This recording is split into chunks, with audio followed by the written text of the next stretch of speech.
Hey guys, so you click on the link, it'll open in a new tab, and then you'll say copy document. Yes, you want to make a copy. Once you click that, it will add a copy of this to your Google Drive, and at that point you're going to want to rename it because you don't want it to just stay copy of.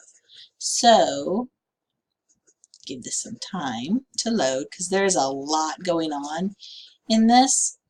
You're going to click and highlight copy of and replace it with your name. Okay, so now this is my new one. Right now it's not shared with anybody yet. It's just your property at this point. What I'm going to need you to do is click on the share. And then once it comes up, you're going to type in sjcarter@maybankisd.net. Leave this to where it can edit, because I do need to be able to edit it, because that way if I come in and observe and you're doing something that's on the list here, I can give you credit for it without making you go in and edit it. Then you'll just send that to me and it'll send me an email.